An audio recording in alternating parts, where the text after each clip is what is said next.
Good afternoon. My name is Alan Peters. I'm the Culinary Director for Icon Management. The gentleman to my left is Executive Chef Mike Fallacara from the Pelican Preserve Golf Course in Fort Myers. We are indeed in the kitchen at the Pelican Preserve Golf Club. This is the home of Chef Mike's quarantine cuisine, ladies and gentlemen. Mike, what are we doing here today? Today we are going to entertain you by making a shrimp and scallop dish with a red pepper jus and some Mediterranean Julienne vegetables. Something that you can make at home and enjoy. Great color, great flavors, and we're going to show you how to do it today. Do you want to start it off? Oh, we're also going to make a risotto that goes with it. One of Chef Alan's favorite things to make is risotto. I love risotto. He's going to be whipping you up. What kind of risotto are you making, actually? Well, risotto is actually, a lot of people think risotto is just rice. It's not really. It's arboreal rice. Joe, can you get a close-up on that box? It's arboreal rice. It's a different type of rice. It's not like rice you can just make and, 2 parts water, 1 part rice, put it on the stove and cook it. There's an art to making risotto. You have to bake it, you have to cook it. There's like 3 or 4 ingredients that are key in making a risotto. And I'm going to start making that right now. Mike, what is that machine right there? This is the juicer. This here will juice any vegetable that you put in there. Carrots, red peppers, cucumbers, onions. When you want to make fresh juices, you'll use this machine and we'll extract some juice for that, which I'm going to show you once he gets his risotto started. But a lot of people, I know this from doing cooking classes, they're nervous or scared to make risotto. They seem too complicated, like they can't make it right. He's going to show you actually it's really simple to make. More so than regular rice, because that's an exact ingredient. This, you're going to put it together, you're going to add liquid, you're going to reduce it until it's the texture that you want. So he's going to show you how simple it is to actually get started. The only thing with risotto is you cannot walk away from it. Oops. Once you start the process, you got to stay there. Have a glass of wine. It's like a relationship. Very good, very good. You got to stick That's with it. You got to stick with it. So when you start making the risotto, you have to be prepared to stand there for at least 30 to 35 minutes to complete the process. Joey, if you want to walk over here, I'm going to show the folks how to get started.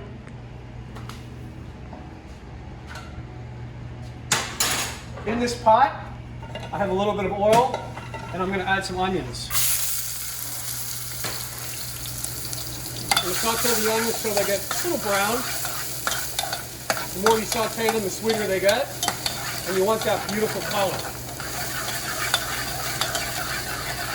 This pot over here is chicken stock simmering, and I'll explain that in just a minute.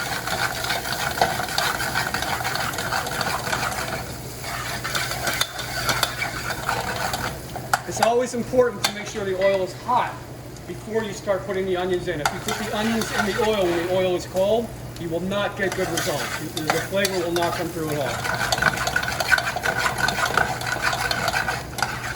Now that I've sauteed the onions for just maybe another 20 seconds,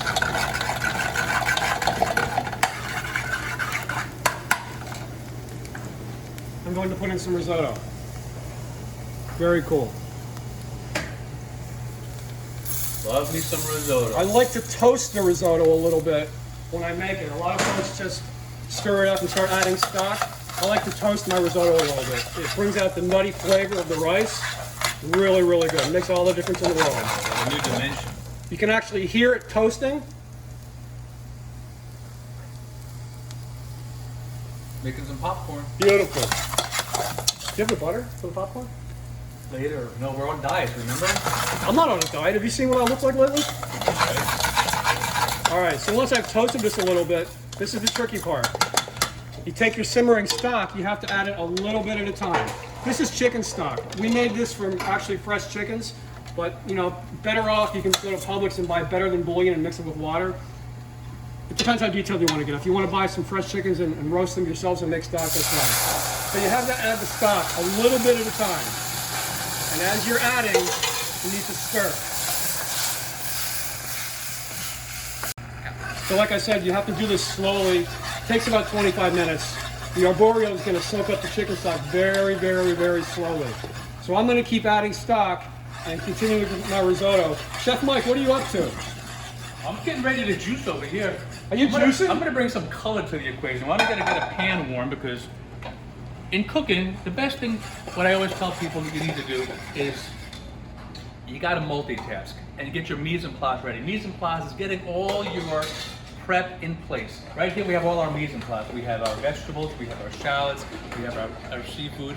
We have everything that we're getting ready to do with it. And I'm gonna start cooking the sauce while he's doing that. So to make a sauce, we're gonna do something that's healthy, something that's fresh, something that's vibrant. It's not your typical cream-based sauce. We're gonna juice some fresh red peppers, real simple, right? You can get these at your grocery store. If you don't have a juicer, buy one. These things are awesome.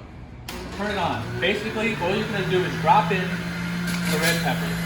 And you're gonna see this beautiful, vibrant juice come right out of it. Look at that. That is really slick. Look at that.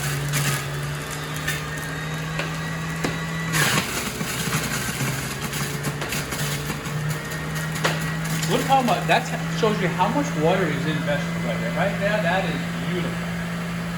So we're gonna take this perfect juice, and that is going to be our main ingredient, and we're going to saute. Can I just drink some of this? Yeah, you can. Do you know?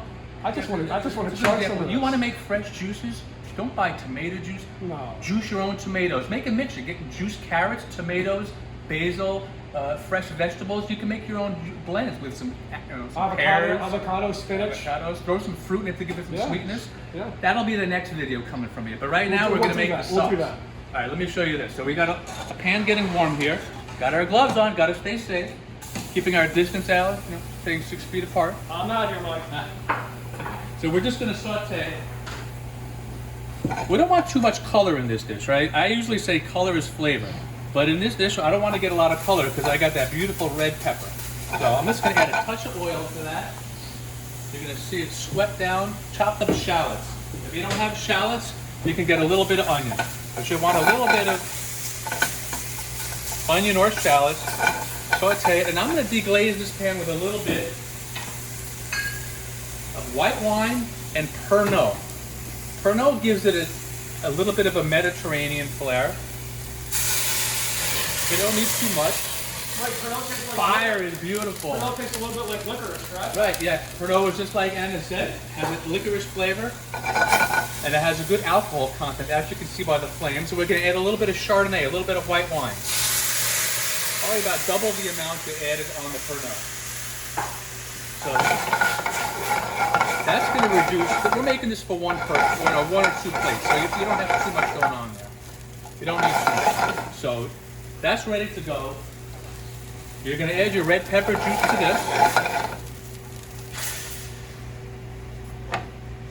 Now this is not complicated.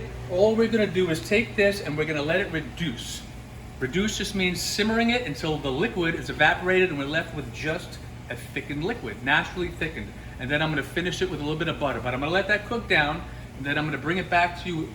Chef Alan's going to show you the next step on the risotto. Thanks, Let Mike. that simmer very, very well. So as I explained before, risotto takes about 35-40 minutes to make. So I made this batch before, although I have not finished it, I haven't put any of these ingredients in it yet. And so whenever I make my risotto, I make the base first with the stock, the onions, and the arborio. Cook it all the way till it's just about soft, and then I continue. So what I'm going to do now, you can see that's the base for the risotto. I'm going to put a little more stock in it to bring it back. This is where the risotto gets fun. It's very easy to bring back risotto. You can stir that up. A little more stock. Shouldn't be too wet, shouldn't be too dry. The more you cook it, the more it will absorb the stock. So now we're at the point where I can add the rest of the ingredients. Now keep in mind, folks, this is not for the faint of heart. This is fat-free risotto. We're going to add some cream. We're going to add some whole butter. We're going to add some Parmesan cheese. We're going to add some green onions. And I'm going to stir that up just until the butter melts and the cheese is absorbed. Oh, this is so good. This is so good. You can make risotto out of anything. I mean, it's so versatile.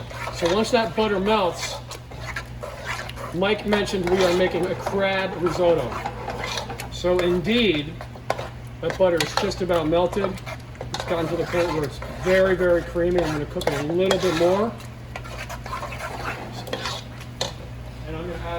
happen. This is lump crab.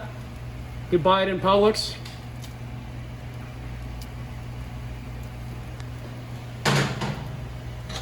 At this point, I'm going to turn the risotto off.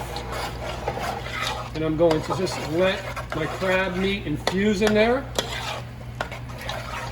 I'm going to set it on the back of the stove. Mike, that looks outstanding. What do you got going on there, man? That looks amazing. That's just that natural red pepper juice just cooking down. You can see it's getting a little thicker. I'm going to put it on low because I'm going to turn around here and I'm going to show you the next steps of this dish. We're going to make some vegetables, and I'm going to show you how to skewer these jumbo shrimp and scallops. Wait till you see the size of these things. So you can use anything in your vegetables. We wanted some Mediterranean style vegetables, so we're using some red pepper, zucchini, eggplant, yellow squash, and onions. And as you can see right here, we have them already julienne. Julienne is long, thin strips. I'm going to show you a little bit real quick on how we do it. You don't want to get too much of the pulp inside, so I'm cutting off just the outside layers of each one. You want to keep a little bit of body to it so that it's not falling apart, getting soft as you're cooking it. You want a little bit of bite. So cut a little bit of each. On the onion, I just want to do a julienne of an onion. I use red onion because you want the flavor and you want the color. Get yourself a sharp knife, make some julienne cuts like that.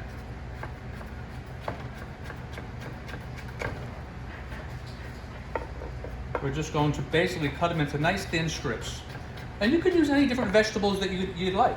You're not limited to anything. You know, I say cooking is not that hard, you know, just cook what you like. If you like more of a flavor, It's a lot of common sense. it really is. It's not like baking. Baking, I tell them, right, is an art. That you got to have specific amounts. Cooking, if you You're don't right. like yellow squash, guess what? Don't put yellow squash in it. You're right. I can bake, but leave me alone in a room with a recipe, and I'll get the job done.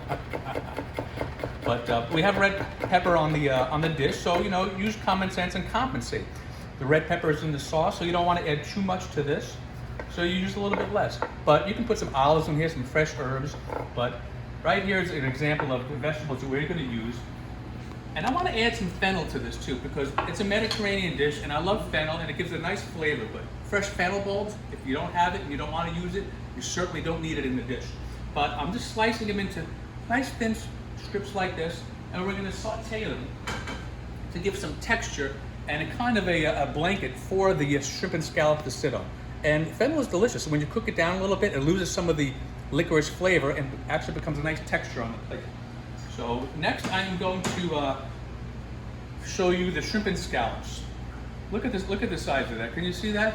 That's like a U10 Look at shrimp, that. isn't it? Yeah, these are either U10s or U10s. U8s. They're really, really, really large. Yeah. You don't need to have them this big, but we make, everything is big here at Pelican. Everything's big, everything's fresh, and everything is delicious. But you can just saute these the way they are, but I want to show you a little quick method to make it look nice. So you're just going to put that scallop right in the center between the two shrimp and just get yourself a skewer and go right through it, because now you've created like a steak, a seafood steak. It's not going to overcook. There's not a lot of surface area, so you can sear this and keep everything moist and delicious. That scallop will not dry out.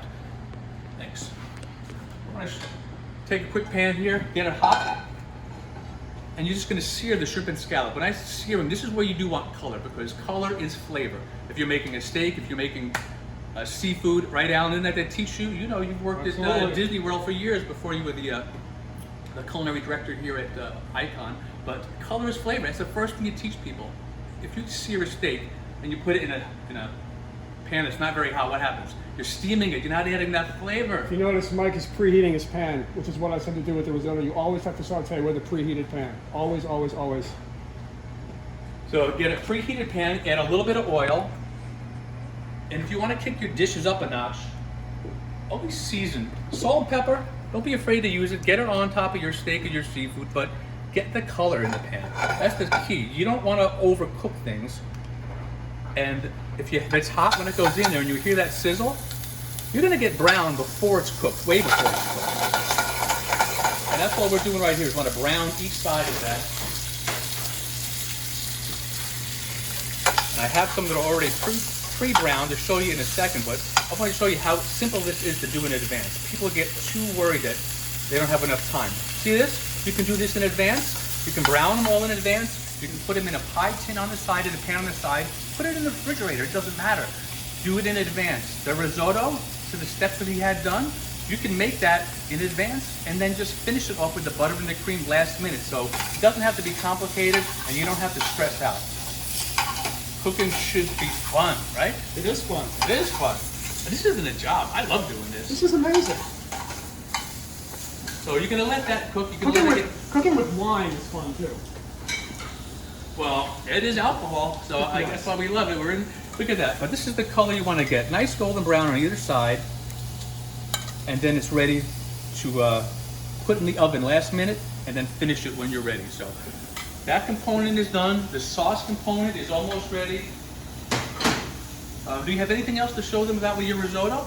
I don't think so. My risotto's ready to go. All right, so let's just give it a quick stir here. Another quick stir. It looks great. You can see it's starting to set up a little bit. It's not as loose as it was. This is going to be right directly under the protein on the plate. You're going to see this in just a minute or so. Did you have any stocks still around? Chicken stock? Yeah, was there I any have some left? right here. So I'm going to show you inside this. Okay. This, see, that's what it looks like. It's going to reduce down. It got down to the point where it's just a thickened liquid. I'm going to thin it out with just a touch of chicken stock. Let that heat up. It mellows the flavor a little bit because it's kind of strong. We're serving seafood, so I don't want to overpower it. So a touch of chicken stock inside there. And then we're going to finish it with a little bit of everybody's favorite, some butter. Come on. We're eating healthy. Everything in this dish is pretty healthy, right? Of course it So to is. have a little bit of butter, come on, live a little bit. Butter's better than a lot of other things that you can be putting inside. See that reduction now? All that bubbling on the bottom? It's still liquidy. It looks nice. Finish it with a couple pads of butter. That's going to give it a really nice shine too. Oh man, it's going to be so rich. Pull it off the fire, okay? You don't want the butter to melt inside of it by way of simmering. You want to use the natural heat, and that's going to give it a beautiful shimmer. It's going to mellow it out. It's going to make it sweet, and just picture that reduced red pepper flavor. It's going to be delicious. At the same time, we're going to put another pan on here. I'm going to show you how to quickly take those vegetables from raw state to cooking state in about 20 seconds. You don't need much heat on them at all. We're going to put that right to the side. Once you have that butter inside there and it's ready to go, pull it off the heat until you're ready to serve it. Then you can just heat it up, put it right on the plate. All right, last step. Let's do this. A little bit of olive oil. Got to use the olive oil when you're sauteing fresh vegetables. Let the pan get hot. And then we're just going to add everything right to the pan. For the sake of this live video, we're going to get it all right in there. Oh, you getting hungry? I know I am. Nothing complicated about fresh vegetables. Always wear your gloves. You guys can use utensils at home. Move that around. You just want to get a quick sear. You don't want to cook these down until all the water comes out and then it's going to get a soggy, nasty mess. But a little bit of salt and pepper.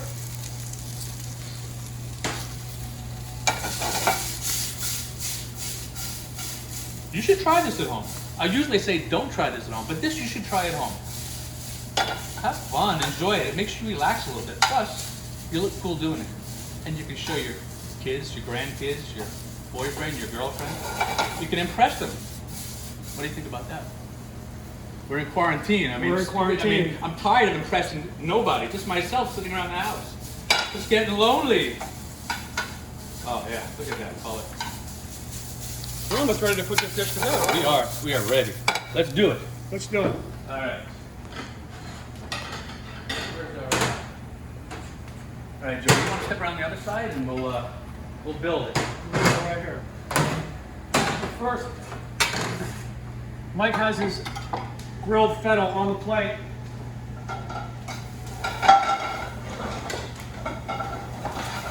I'm going to go front and center with this crab risotto. This is just amazing. Creamy. There are so many flavors in this.